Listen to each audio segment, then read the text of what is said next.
Your hosts have earned a reputation as fierce and effective advocates inside and outside of the courtroom.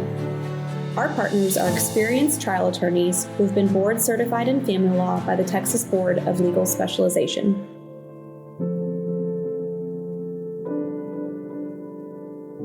Thanks for tuning in to the For Better, Worse, or Divorce podcast, where we provide you tips and insight on how to navigate divorce and child custody situations. I'm Brian Walters, partner at Walters Gilbreth, PLLC. Today I'm with Cody Breunig, founder of Black Dog Forensics in Houston. Cody and his team specialize in uncovering and analyzing digital evidence, which often plays a critical role in divorce and family law cases, as I can attest to. We're excited to have him today on the show to share how forensic technology can impact such cases. So welcome in, Cody. Brian, thank you for having me.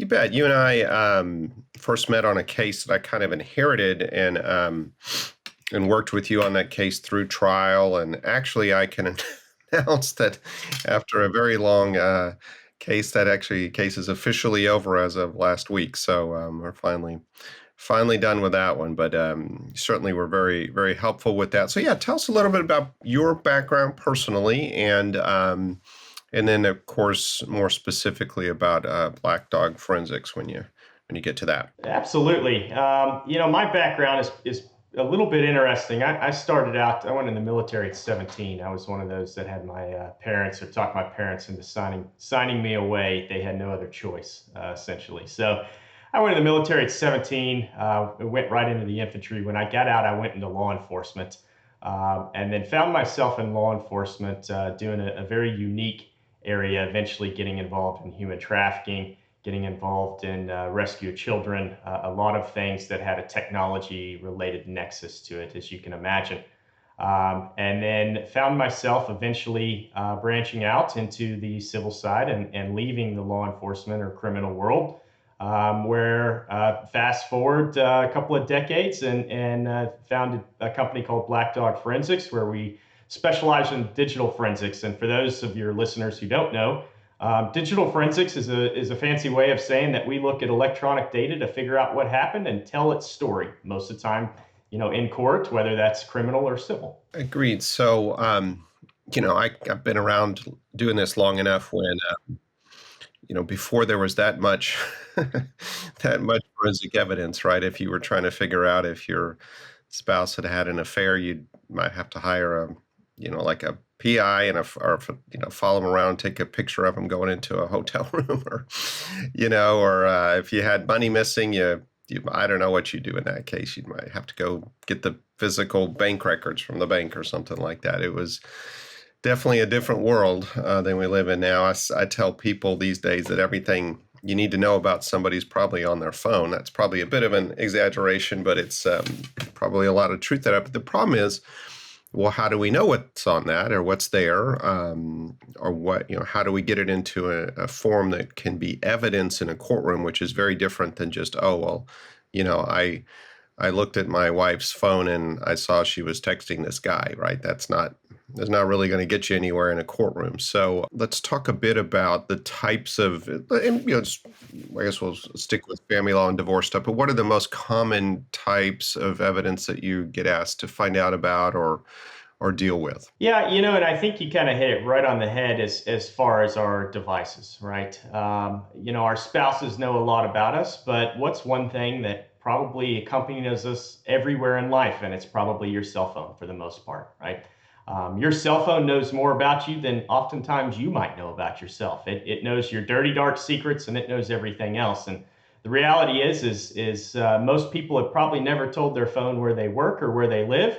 But every day, if you jump in your car, it gives you a suggestion. It's going to take you X amount of minutes to get to work or X amount of minutes to get home. And it's going to tell you, hey, you probably want to open this app right now if you're doing something, because it's learned that much about you without you telling it, right? And it goes the same for pretty much anything. If we're going to stick to just civil or stick to just divorce, it gets into, as you said, obviously there's a lot of infidelity and things along those lines. But there's often a lot of people moving and hiding money and doing different things like that. And it's actually A lot easier. We do it in family law cases, elder law cases where somebody may pass away, but essentially where you've got to understand somebody's financial assets. They probably looked at it from a phone or a computer, and when you do your disclosures, you can kind of go and compare all of the financial logins that we may find on a device or a cell phone or a computer and say, wait a minute, I don't see this being disclosed. What is this? And then it's a matter of running paper to figure out if there's actually accounts open at those financial institutions. Yeah, I agree with you. So let's take a couple of kind of practical examples and walk through them. Let's say, I have a client who has a suspicion their wife was having an affair. So I think on my end, what I would do is I'd go to you and say, look, how do we prove that? And if we're going on the basic concept of your phone or your devices or whatever knows all, what kind of information would you want to get? What would you need from a lawyer to help you get that?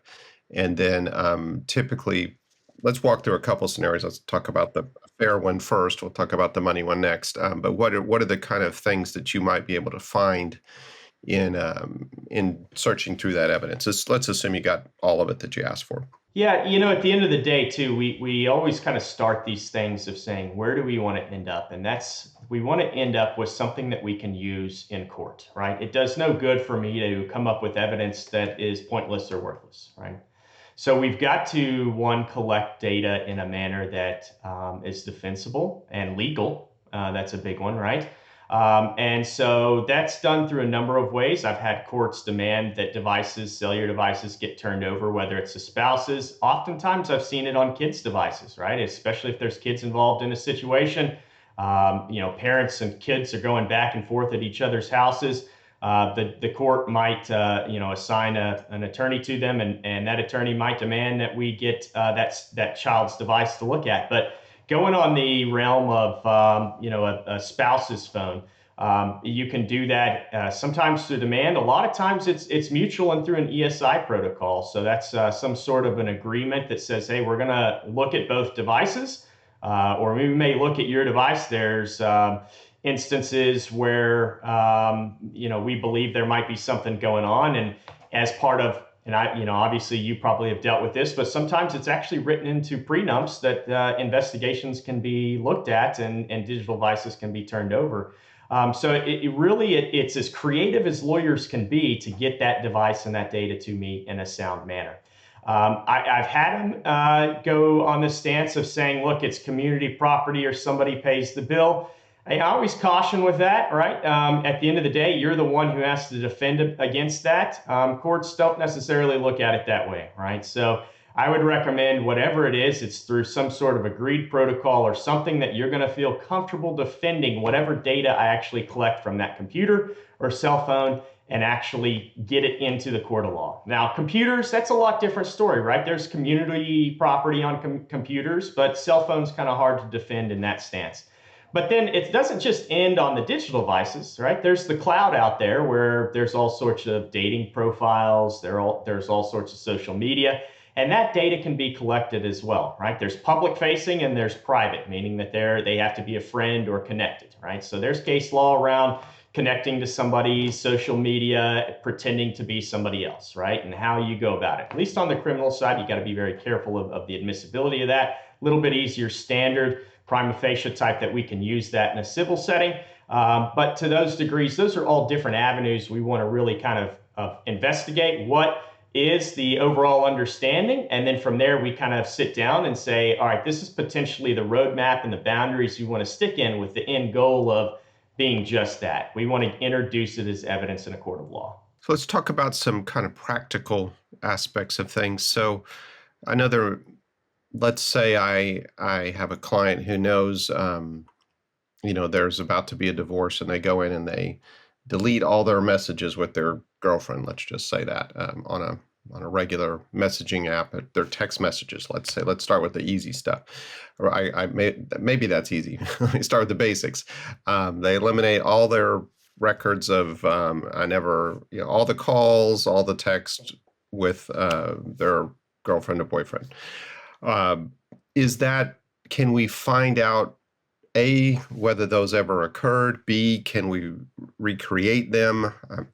Not phone calls, probably, but text, that kind of thing. Go ahead. Great question, right? We get that all the time. And, I'm going to take the stance of an iPhone because a lot of users that we deal with typically tend to be iPhone users. And so iPhones are really tricky in the stance of what they record about us and when you delete data, whether or not you can recover it. So we're going to let's talk about the newest generation iPhone and the newest OS out there. It gets more complicated because if you start changing iPhones and you start changing older iPhones with older OSs, it can change. But let's just take those assumptions into place.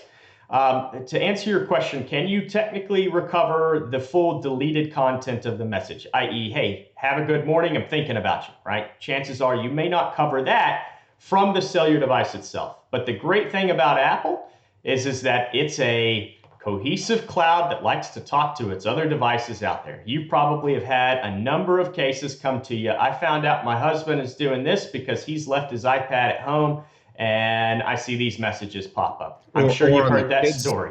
Or the kids' iPad. The kids' devices. Even more frequently. Yeah. Mm-hmm. Yeah. So that's, just because it's been deleted from their phone doesn't necessarily mean they're might be another avenue to look at.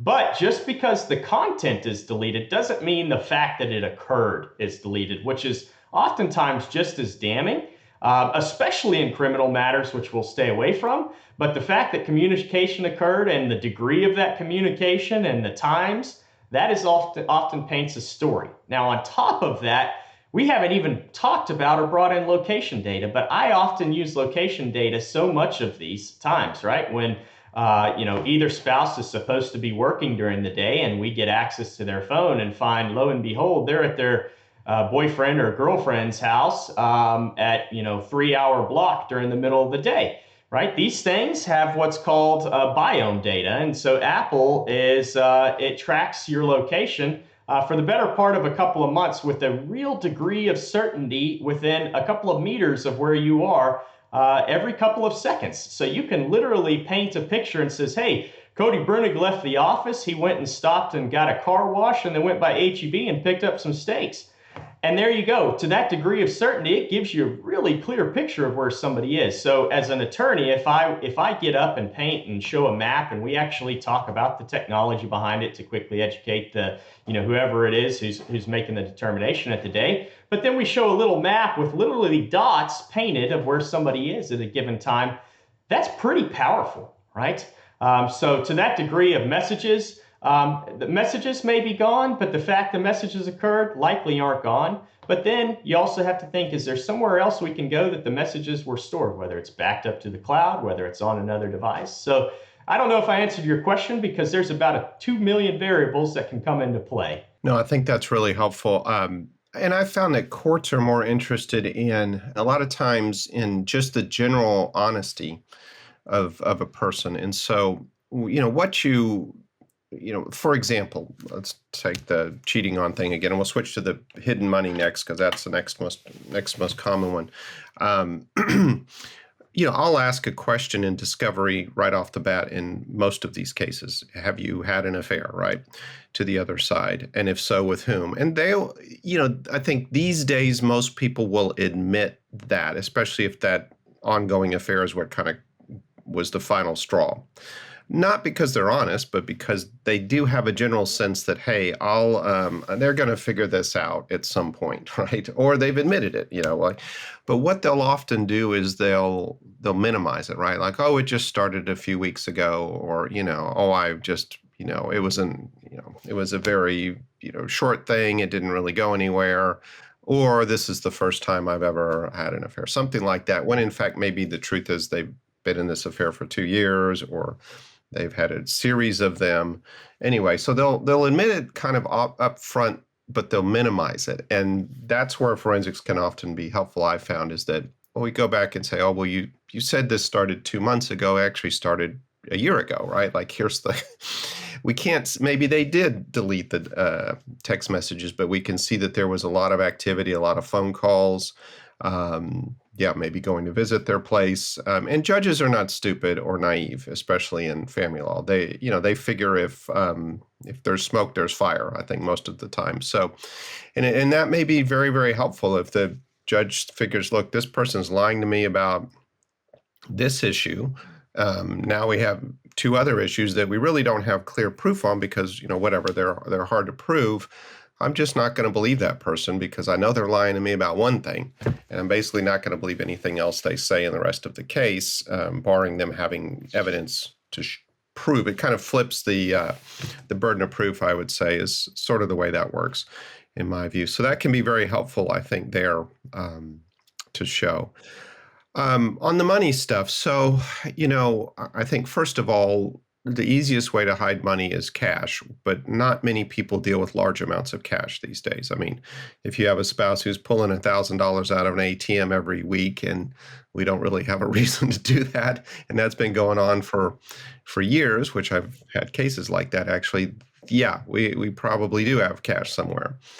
More frequently, though, is there's just bank transfers or wire transfers or Venmo or any number of those things. And these what we typically see is their transfers generally pretty close to the time when they figure that the marriage is going to go down the tubes, generally to family members, often overseas if they have them, or a girlfriend or boyfriend. And those can be tricky to find sometimes. Someone could open up an account, move money into it, transfer it, then close it down. They could do it on things like Venmo or Zelle or whatever that are harder to track. So tell me a little bit about that and your experience with dealing with those type of things. Yeah, anytime you get in the financial or money world of trying to track and trace money, it's always an interesting game. And the reality is we have to find somewhere to start pulling on a thread. And I think, once you find that thread and start pulling on it, it unravels or can unravel pretty quickly. And so it's a matter of sometimes simply just pulling the devices and simply doing what we call a financial discovery of understanding all the financial institutions that device has been logged into. So whether it's the cell phone, whether it's the computer, even cases where it's the office computer, an individual owns a business, right? Trying to understand all of those financial institutions and then looking at any disclosure, anything that's been given to you as far as those, and finding something that doesn't make sense, or finding their Bitcoin wallets and understanding, okay, what has this wallet transferred and what are these, right? Many spouses have, sadly, don't have any understanding of the financial picture in their home, right? Usually, a lot of times, my experience is one individual's doing it, right? That's not the case all the time, but a lot of times it is. And so it's a matter of how long has it been going on, and finding that particular avenue to start going down. And then from there, we can start looking at logins and get user IDs. And then, as I said earlier, it's a matter of kind of running paperwork. We'll partner. So we actually have an individual on our team that did white collar crime, specifically looking at financials on the FBI side. So we work closely with kind of our forensic findings and then internal auditors and financial accountants to really look in and do the forensic accounting on that side and start tracing that money down from there. And ultimately, at the end of the day, it's to pull that thread and start pulling it as hard as you can to see how far you can go. Yeah, I agree with you. And then sort of the same thing. Then if you find it, then you get the story of, oh, I moved that, $500,000 to my cousin in, wherever overseas who, had an emergency and needed help, right? Then we start getting these crazy stories, which is, again, sort of the same thing. I try to ask those questions up front and get them on the record before we've even figured that out because, well, maybe sometimes they'll be honest, right? Or tell us half the truth. But more frequently we get a denial of it. And then when we start finding things out, then basically you're right. And the judge isn't going to believe anything else they say, which is helpful in that part of the case. I have a question for you, Brian, and just curious, because this is where I find it gets a little bit more tricky. It's very easy once somebody's a W-2 employee and they're tracking money that way, and you can see their payroll. But it gets a little more tricky when they own a business, right? Yes, very true. the tracking the money that's spent out of the business account, whether or not it's tied to them or whether it goes to an account the spouse knows about, can oftentimes be more tricky. Do you see a lot of those instances, or do you find that those are more tricky for sure? How, what is your experience in the wild per se of those? Yeah, I agree. You know, our if you it's the two easiest ways to move money from a spouse or hide money from a spouse is either cash, like we said, which is doesn't really exist anymore, very rarely. Most people don't have hundreds of thousands of dollars in cash sitting around. So more frequently, the is moving money to a family member, often overseas, and saying it's a gift or it's just paying back a loan or whatever. Those you can usually figure out that they occurred. But yes, the most sophisticated ones are probably businesses wholly owned by the spouse, and then they're moving money to non-community. If it's a community-owned business, but they're moving then money to a non-community thing, they're paying a family member, friend, girlfriend, whatever, as a consultant or a vendor. They're making payments of, that look like expenses that are not really, that are just transfers to other family members. If you do that as a business owner, you risk problems with the IRS or other taxing authorities. But my experience with the IRS is that they're mostly have an honor-based tax system.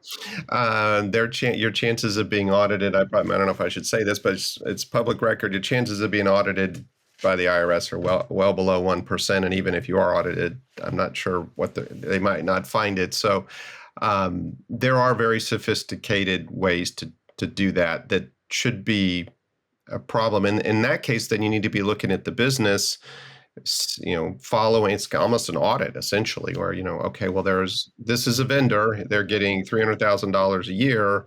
We need to contact that vendor. We need to see the invoices. We need to understand what that's being spent on. And of course, they're probably not going to want to cooperate with that. So then we get into all that stuff. So obviously dealing with overseas bank accounts is a big red flag. Dealing with family members is a red flag. Dealing with, Bitcoin or that other type of stuff is crypto type things are, I'm not going to say red flag, but it needs to be understood. It's very sophisticated stuff that may not be that easy to follow. And so, yeah, there's quite a bit of ways you can go down this. And I think most of the time, the vast majority of the time, there's not really issues with this, but it's the few times that there are issues in large enough amounts to make it worth it that's where we really have to be on guard. So to that point, just to give you a really fast, I know we're running out on time, a really fast, creative way to trace money. Had an interesting story where the communal accounts didn't show anything particular, but we started believing that this individual was not where he was reporting to be when he would go out of town for work. And so we got what's called detail records. And so your cell phone keeps location data. We couldn't get to his phone, but we could pull his cell phone records. And so our cell phone records keep what cell phone tower we're communicating with. And so we actually got to his cell phone records, his call detail records, and we mapped out where he was. And we found he wasn't out of town at the location we thought he was. He was at a completely different location. So then we started saying, okay, let's see the hotel in that area. And we're able to track the hotel that he would have been at, and found that was being paid for an account that we didn't know about, right? And so that's how we got to start looking sometimes to get creative, especially in business instances where there are accounts we don't know about. So there's always a lot of ways in the technology world to get creative, to go after and figure out those financial doors. So I didn't mean to step away, but I wanted to tell you just one avenue is not always the way to approach it. There's oftentimes a lot of different ways to approach something. I totally agree. And I think we'll wrap up here, but I think that's a good concept, which is if you know your spouse is being dishonest with you about one thing, that really raises the chances of them being dishonest about other things, number one. And number two, trust your gut instinct. I think that's there for a reason. We're taught in a lot of ways in our society, I think, to just ignore that, look at the, objective things. But if you have a gut instinct about something, it's probably worth looking into. It may or may not be true, but it's true more often than than we might think. So, and you're essentially one way to do that, if to figure out things and get clear answers. Sometimes people also just want peace of mind. Like, I would really like to know what happened. I mean, if my spouse says they weren't cheating on me and I want to believe that, but I have a gut feeling that that's not true. Some people, hey, we're going to get divorced one way or the other, but I really want to know the answer to that, because that's something that's important for me to know. And anyway. Okay, well then, I appreciate it. Thank you. That's all that we have time for today. If you like what you've heard today, do us a favor and leave a review. We appreciate all your feedback, especially when it helps us better the podcast. If you have any questions for Cody or are interested in reaching out to his team at Black Dog Forensics, we will have his contact information in our bio and in this link. And Cody, thank you for joining us today. Brian, thank you. You're welcome. I'm Brian Walters. Thanks for listening. For information about the topics covered in today's episode and more, you can visit our website at waltersgilbreth.com. Thanks for tuning in to today's episode of For Better, Worse, or Divorce, where we post new episodes every first and third Wednesday. Do you have a topic you want discussed or a question for our hosts? Email us at podcast@waltersgilbreth.com. Thanks for listening. Until next time.